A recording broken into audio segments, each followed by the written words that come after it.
Shalom Bapak Ibu yang diberkati Tuhan, kita jumpa kembali dalam FF Osaka, Ilmu Wongso Fellowship, obrolan santai keluarga Allah. Malam hari ini kita akan diberkati dengan pelayanan firman yang akan dibawakan oleh hambanya, Pastor Budi Setiawan dari Surabaya, yang akan membawakan eksposisi Daniel 6. Untuk hambanya, Pastor Budi Setiawan, waktu kami berikan. Silakan Pastor. Ya. Baik, selamat malam, shalom semua teman-teman, Bapak Ibu yang hadir. Kita hari ini akan melakukan eksposisi Daniel pasal yang ke-6. Ya, sebuah kisah yang sudah tidak asing lagi bagi kita tentang Daniel yang dimasukkan di dalam lubang singa. Namun dengan pertolongan Tuhan akhirnya dia bisa bebas ya. Kita akan coba lihat dari ayat per ayat, bisa minta tolong Bu Ayu, Daniel pasal yang ke-6 bisa ditampilkan.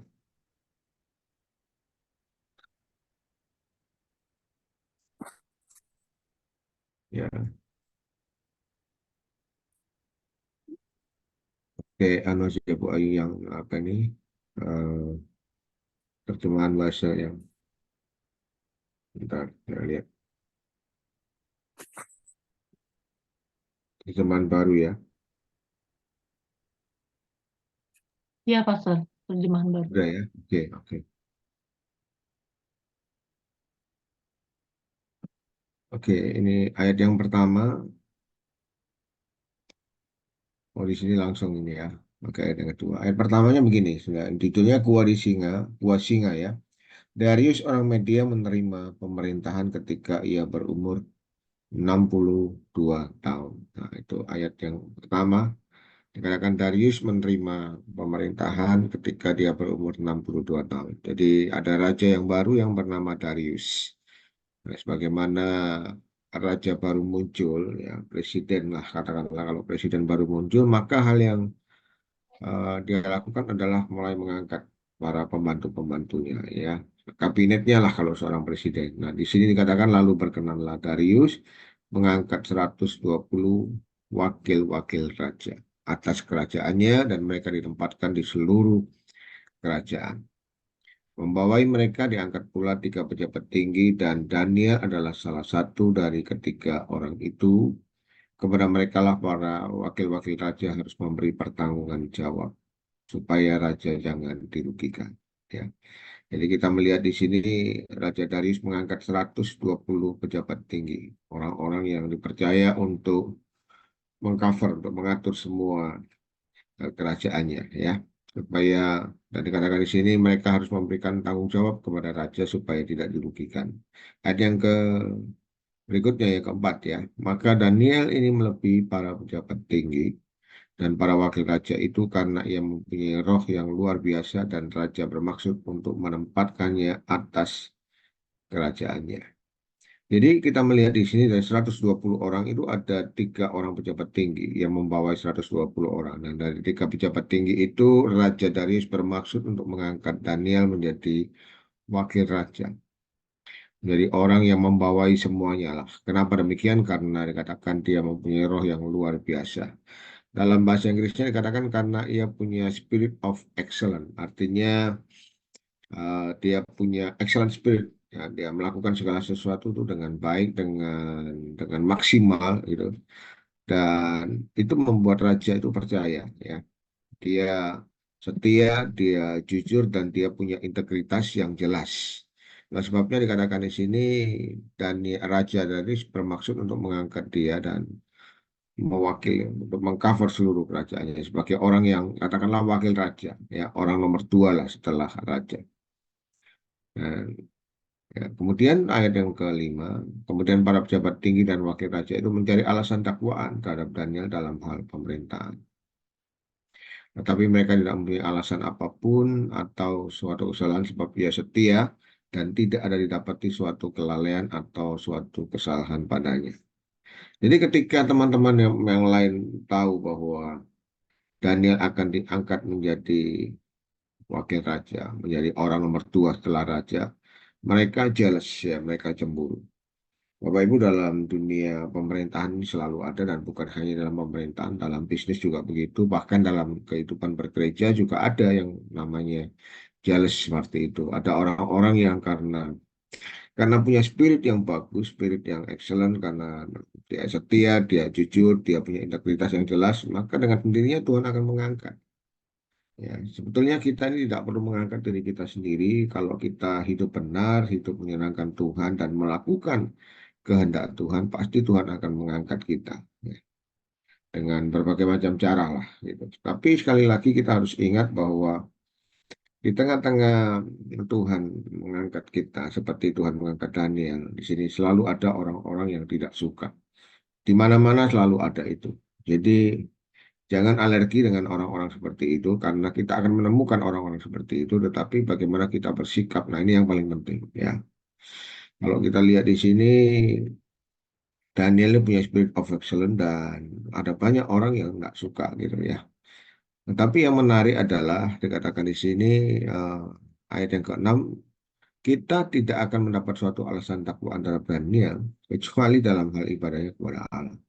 Artinya dalam soal administrasi, dalam pekerjaan, dalam kehidupan sekuler, di marketplace, Daniel ini boleh dikatakan dalam tanda petik perfect gitu ya. Artinya sempurna. Dia melakukan apa yang dia lakukan dengan yang terbaik. Dalam kitab Pengkhotbah dikatakan apapun yang dijumpai tanganmu untuk dilakukan, lakukanlah dengan yang terbaik gitu ya. Dan itulah Daniel. Nah, sebabnya dia dipercayakan perkara-perkara yang besar. Ya. Jelas, dan mereka berkata bahwa tidak ada alasan dakwaan terhadap Daniel. Artinya dia benar-benar melakukan apa yang diperintahkan oleh raja dan dia menyenangkan hati raja dan tidak ada satu kesalahan apapun. Namun dikatakan di sini ya namanya orang tidak suka dengan orang lain, ya namanya orang jealous, cemburu ya selalu mencari-cari kesalahan, ya. Dan dikatakan di sini salahnya cuma satu yaitu Daniel ini rajin beribadah kepada Allah.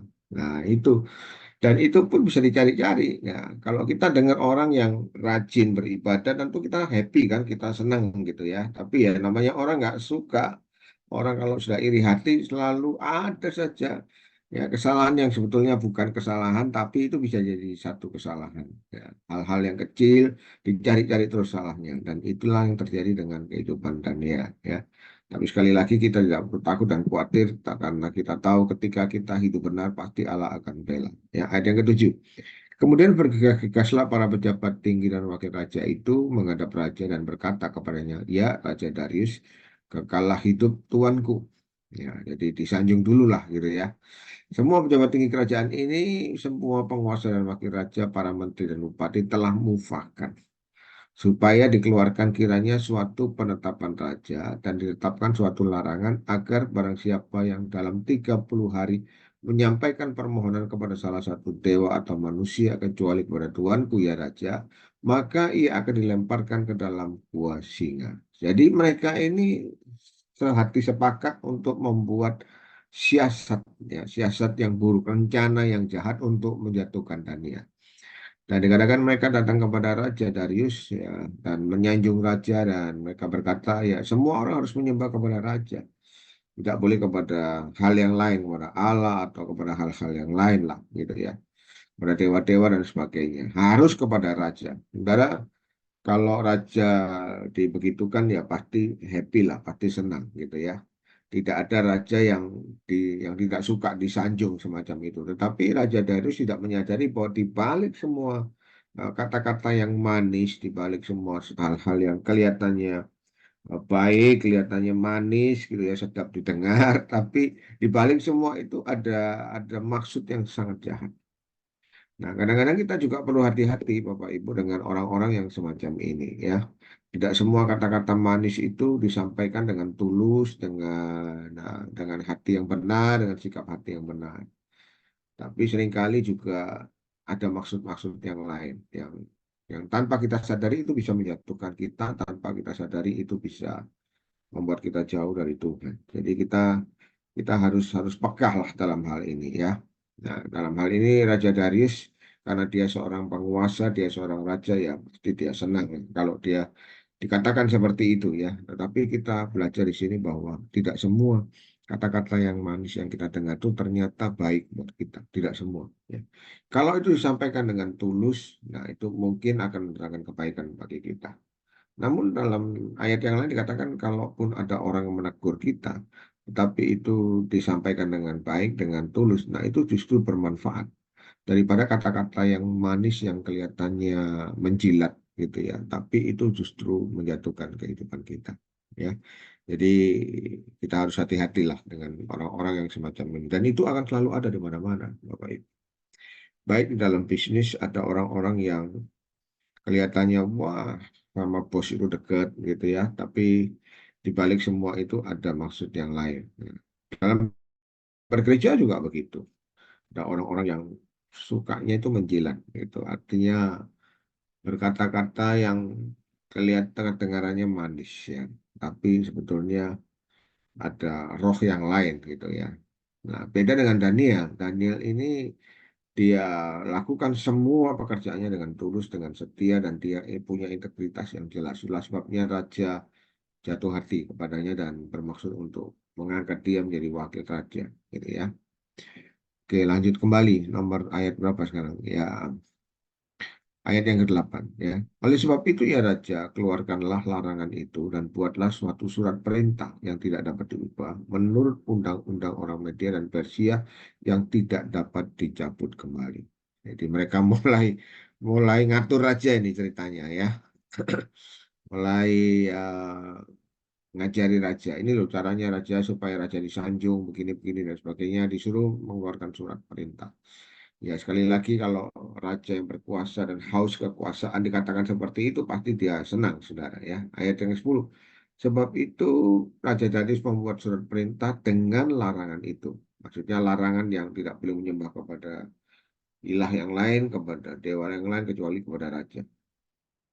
Demi didengar Daniel bahwa surat perintah itu telah dibuat, pergilah ia ke rumahnya.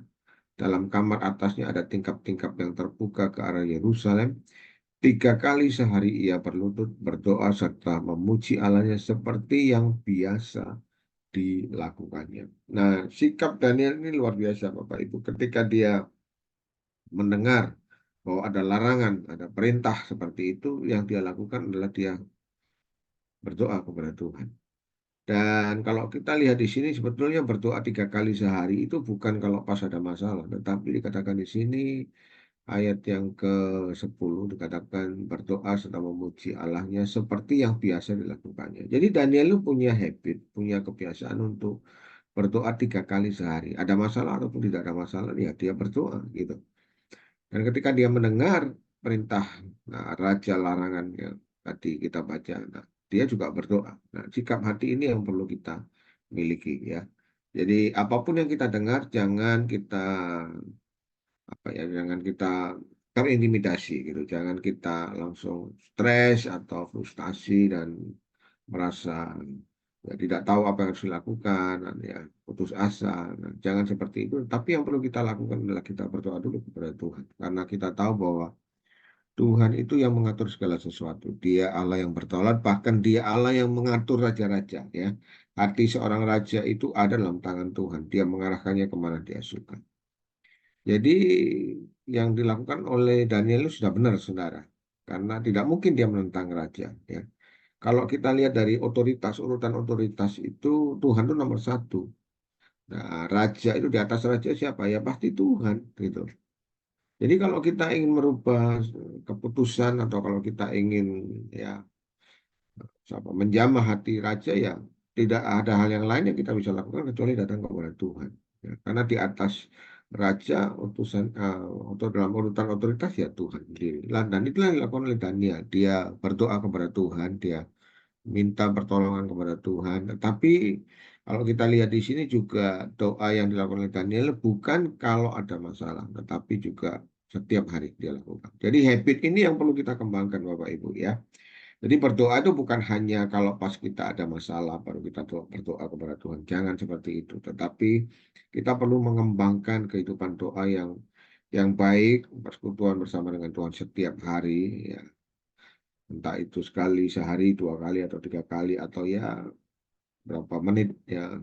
Yang penting ada konsistensi gitu. Yang penting ada eh, keseriusan, ya, kesinambungan. Jadi bukan cuma kalau pas kita ada perlu, kalau pas kita ada masalah baru berdoa. Nah, tapi kalau kita melihat di sini dari meneladani kehidupan Daniel, Daniel ini berdoa dikatakan seperti yang biasa dilakukannya 3 kali sehari, dan ini luar biasa, ya. Saudara bayangkan, Daniel ini orang yang sibuk, saudara. Jadi dia bukan orang yang nganggur, ya. Karena dia wakil raja, di bawah dia membawa 3 pejabat tinggi, dan di bawahnya lagi ada 120 wakil raja. Jadi, saudara bisa bayangkan, ya, dia ini sangat sibuk, sangat sibuk. Jadi semua pekerjaan raja itu dia mengerjakannya, ya. Dia di atasnya Daniel cuma ada satu, ya, satu level, yaitu raja.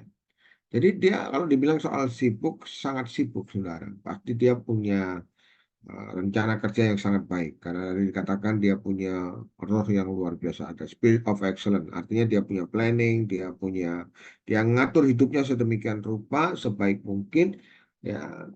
Namun yang kita lihat di sini, di tengah-tengah kesibukan yang Daniel lakukan, dia masih sempat berdoa 3 kali sehari, dan ini luar biasa. Dan ini yang perlu diapresiasi, saudara, ya.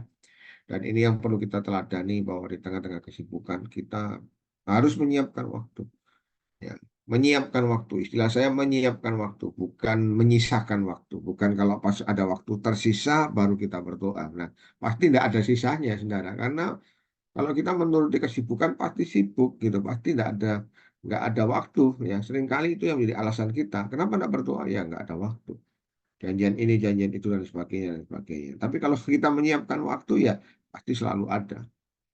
Nah, hari ini saya sudah janji dengan Bu Ayu untuk Zoom, ya kan? Nah, tiba-tiba ada tamu yang datang, yang pengen ketemu, gitu.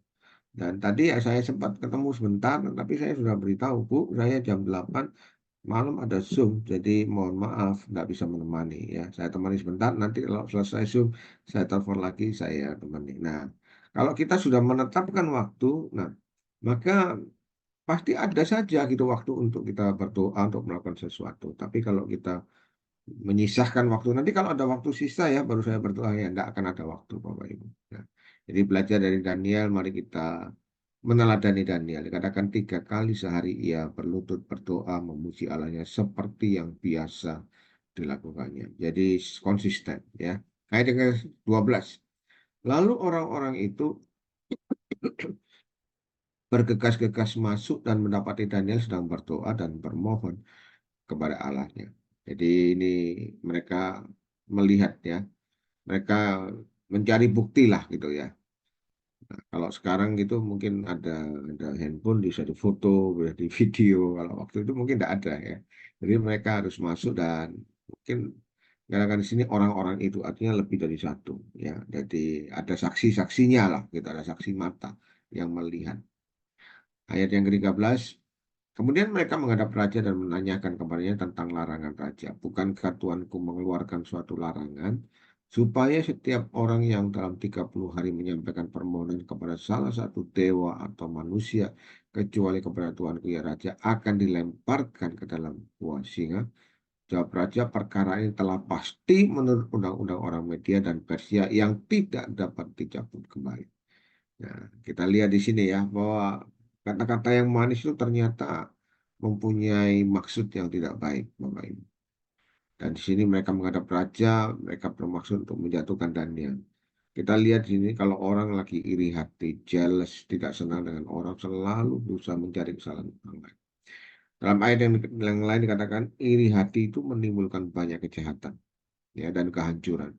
Jadi kita harus hati-hati, jangan sekali-sekali mengizinkan iri hati itu, kemarahan itu masuk dalam hati kita, karena kalau sampai itu terjadi, maka itu akan menimbulkan banyak kejahatan dan kehancuran. Tanpa kita sadari, nanti kita akan melakukan hal-hal yang tidak baik seperti yang mereka alami. Ya, semuanya terjadi karena iri hati, karena jealous, karena nggak suka, karena marah, karena jengkel, ya, karena merasa nggak mau diatur dan sebagainya. Akhirnya mereka merancangkan hal-hal yang jahat. Nah, seringkali itulah yang terjadi dalam kehidupan orang-orang yang hatinya itu tidak dijaga dengan baik, yang iri hati. Pasti ada banyak kejahatan, ya. Lalu dikatakan ayat yang ke-14, ya. Lalu kata mereka kepada raja, Daniel salah seorang buangan dari Yehuda, tidak mengindahkan tuanku, ya raja, dan tidak mengindahkan larangan yang tuanku keluarkan, tetapi 3 kali sehari ia mengucapkan doanya. Setelah raja mendengar hal itu, maka sangat sedihlah ia dan ia mencari jalan untuk melepaskan Daniel. Bahkan sampai matahari masuk, ia masih berusaha untuk menolongnya. Jadi sebenarnya raja ini jatuh hati kepada Daniel. Raja ini senanglah kepada Daniel dengan apa yang Daniel lakukan. Karena dikatakan tadi Daniel itu punya spirit of excellence, dia punya roh yang luar biasa, dia punya integritas yang jelas, setia, jujur, dan apapun yang dia lakukan benar gitu, tidak ada yang salah. Ya, dia perfect lah katakanlah gitu. Nah, itulah sebabnya kenapa raja itu jatuh hati kepada Daniel dan bermaksud mengangkat Daniel untuk menjadi wakil raja gitu ya. Jadi ketika dia mendengar bahwa ternyata Daniel itu berdoa kepada Allah yang lain dan yang namanya raja tidak, ya udah keputusan nggak bisa dirubah kan gitu ya, nggak bisa dirubah dengan cepat gitu dengan waktu-waktu ya. Jadi akhirnya dikatakan di sini raja sangat sedih. Ya, sebenarnya raja sedih karena orang yang sangat disayanginya, orang yang berkenan di hatinya itu harus dihukum. Ya, nah, ayat yang ke berapa sekarang? Ayat yang ke-17 sudah itu raja memberi perintah. Lalu diambillah Daniel dan dilemparkan ke dalam gua singa. Berbicara raja kepada Daniel, Allahmu yang kau sembah dengan tekun, dialah kiranya yang melepaskan engkau. Nah, di sini ya kita melihat raja yang tidak mengenal Tuhan ini pun juga bisa berkata bahwa Allahmu yang kau sembah dengan tekun kiranya melepaskan engkau. Jadi Raja Darius ini berharap supaya Allah yang disembah oleh Daniel ini bisa melepaskan Daniel gitu ya. Walaupun dia belum bertobat pada waktu itu. Nah, lanjutkan ayat yang ke berapa sekarang? 18 ya. Maka dibawalah sebuah batu dan diletakkan pada mulut gua itu. Lalu raja mencap itu dengan cincin meterainya dan dengan cincin meterai para pembesarnya supaya dalam hal Daniel tidak dibuat perubahan apa-apa. Jadi jelas ya Daniel dicap, dimasukkan lubang singa dan ada stempelnya. Artinya tidak boleh diubahkan, tidak boleh dirubah dan tidak boleh siapa orang pun yang berhak untuk membukanya atau melepaskan Daniel. Ayat yang ke-19, lalu pergilah raja ke istananya dan berpuasalah. Ya, dikatakan di sini berpuasa. Ia semalam-malaman itu ia tidak menyuruh datang penghibur-penghibur dan ia tidak dapat tidur. Ya, jadi raja ini gelisah, Bapak Ibu, karena orang yang disayanginya, orang yang kepadanya dia berkenan ini harus dihukum. Ya, dan dia gelisah dan dia nggak bisa tidur ya. Nah, apa selanjutnya yang terjadi dikatakan di sini ayat yang ke-20, pagi-pagi sekali ketika fajar menyingsing. Jadi fajar menyingsing. Jadi ya, dia sudah bangun dikatakan bangunlah raja dan pergi dengan buru-buru ke gua singa. Dan ketika ia telah sampai dekat dekat dengan Daniel dikatakan Daniel hamba Allah yang hidup Allahmu yang kau sembah dengan tekun tetap telah sanggupkah ia melepaskan engkau dari singa-singa itu. Jadi raja ini bertanya ya, dia teriak itu kepada Daniel. Lalu kata Daniel kepada raja, ya raja kekallah hidupmu. Allahku telah mengutus malaikatnya untuk mengatur mulut singa-singa itu sehingga mereka tidak mengapa-apakan aku karena ternyata aku tak bersalah di hadapannya. Ya, di hadapan Tuhan maksudnya. Tetapi juga terhadap Tuhanku ya Raja, aku tidak melakukan kejahatan. Bapak Ibu kita melihat di sini kalau kita itu hidup benar, hidup cinta akan Tuhan ya. Dan apa yang kita lakukan di marketplace, di pelayanan, atau dalam kehidupan kita berinteraksi dengan orang lain juga benar. Tidak ada kesalahan. Maka jangan pernah takut. Ketaatan kita kepada Tuhan itu akan mendatangkan pembelaan Tuhan. Ya.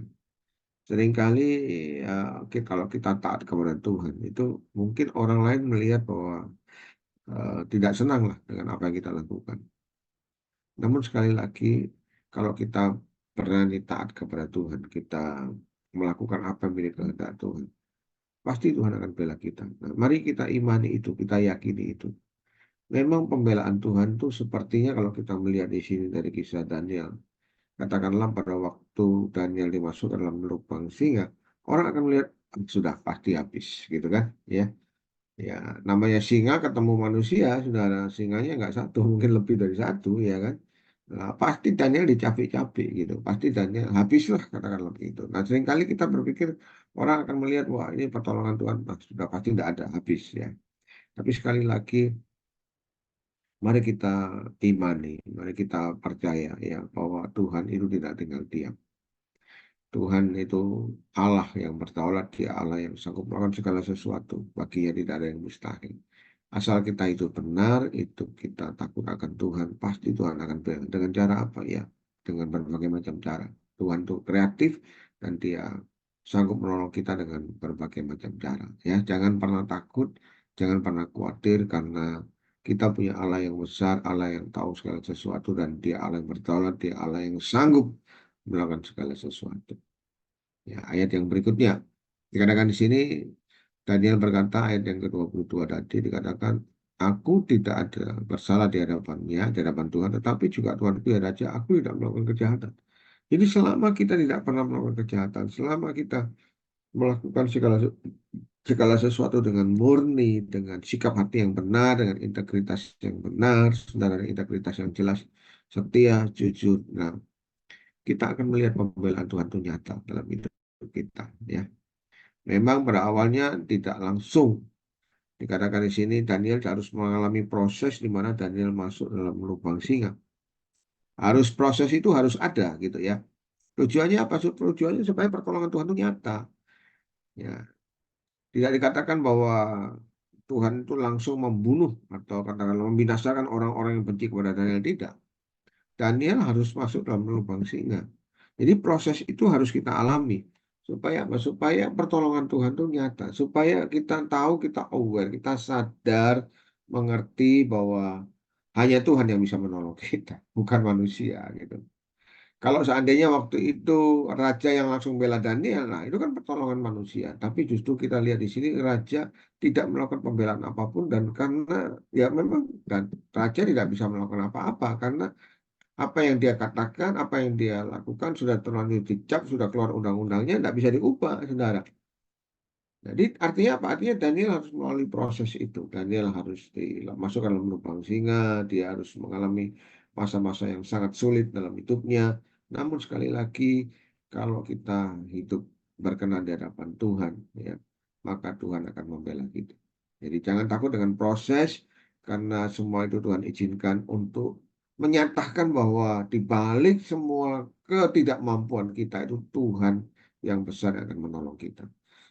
Supaya proses itu menunjukkan bahwa betapa Tuhan itu nyata, pertolongan Tuhan itu nyata. Ya, kalau tidak ada proses itu maka mungkin kita akan berkata, oh ini semua karena aku nih, karena aku yang hebat. Tapi justru karena ada proses ini maka Tuhan yang nyata, nama Tuhan yang dimuliakan. Ya, ayat yang ke-24. Lalu sangat sukacitalah raja dan ia memberi perintah supaya Daniel ditarik dari dalam gua. Maka ditariklah Daniel dari dalam gua itu dan tidak terdapat luka apa-apa padanya karena ia percaya kepada Allahnya. Nah, perhatikan kata karena ia percaya kepada Allahnya. Karena Daniel percaya kepada Allah, maka tidak ada luka, tidak ada cakaran, tidak ada ya, tidak ada yang luka sama sekali. Ya. Jadi saya coba membayangkan apa yang dilakukan oleh Daniel dengan singa-singa yang di dalam gua itu ya saya tidak tahu sudah tidak dijelaskan ya. Nah, kayaknya sepertinya mereka bersahabat gitu ya. Nah, padahal kita tahu lah singa itu binatang buas. Kalau lihat manusia pasti akan dimangsa saat itu. Tapi sekali lagi Tuhan tuh mampu mengatupkan mulut-mulut singa itu. Bapak Ibu, jangan pernah takut dengan orang-orang yang memfitnah kita. Jangan pernah takut dengan orang-orang yang iri hati, yang berusaha menjatuhkan kita. Selama hidup kita benar, nanti Tuhan yang akan mengatur mereka. Ya. Tuhan akan mengetuk mulut mereka. Ya, apa yang mereka tabur akan mereka tuai. Nah, kita lihat dulu ya dalam ayat berikutnya. Ayat 25, Raja memberi perintah lalu diambillah orang-orang yang telah menuduh Daniel dan mereka dilemparkan ke dalam gua singa baik mereka maupun anak-anak dan istri-istri mereka. Belum lagi mereka sampai ke dasar gua itu singa-singa itu telah menerkam mereka bahkan meremukkan tulang-tulang mereka. Nah, kita melihat di sini ada hukum tabur tuai ya. Ketika apa ya, kalau mereka menabur kejahatan, ya mereka juga akan menuai kejahatan. Bahkan dikatakan di sini keluarganya juga ikut terlibat, istri dan sampai anak-anak mereka semuanya dimasuk dalam lubang singa. Dan dikatakan belum sampai ke dasar mereka langsung diremukkan, diterkam oleh singa-singa itu. Ya, nah kita melihat di sini betapa bahayanya kalau kita itu menjadi orang yang iri hati dan kemudian kita punya maksud yang jahat, itu akan menyerang kita sendiri. Ya, seperti bumerang itu akan menghancurkan kehidupan kita sendiri. Karena itu kita perlu menjaga hati kita. Dalam Amsal dikatakan jagalah hatimu dengan segala kewaspadaan. Kata segala kewaspadaan itu artinya ya benar-benar dijaga sedemikian rupa. Kenapa? Karena dari situlah terpancar kehidupan.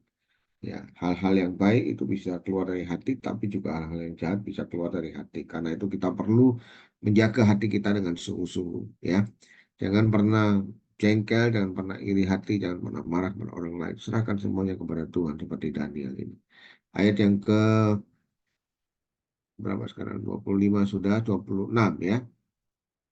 Kemudian Raja Darius mengirim surat kepada orang-orang dari segala bangsa, suku bangsa dan bahasa yang mendiami seluruh bumi, bunyinya bertambah-tambahlah kiranya kesejahteraanmu. Bersama ini kuberikan perintah bahwa di seluruh kerajaannya kukuasai orang harus takut dan gentar kepada Allahnya Daniel. Sebab dialah Allah yang hidup, yang kekal untuk selama-lamanya. Pemerintahannya tidak akan binasa dan kekuasaannya tidak akan berakhir. Sebenarnya ini luar biasa ya.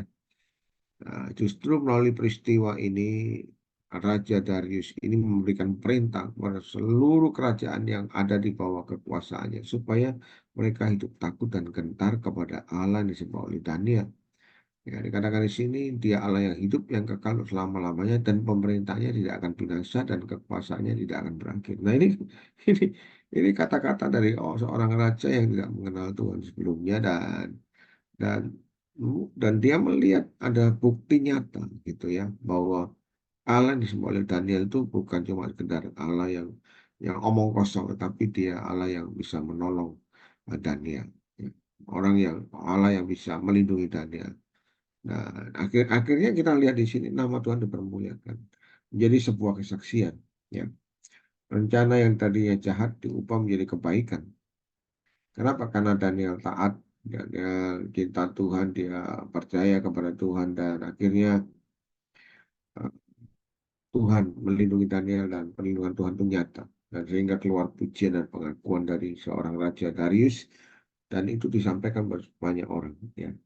Nah, sebenarnya ketika kita berhasil melewati proses itu, maka nama Tuhan yang dipermuliakan. Nah, kita lihat di sini bahwa akhirnya Tuhan dimuliakan dan Daniel dilepaskan. Ya, lanjutkan.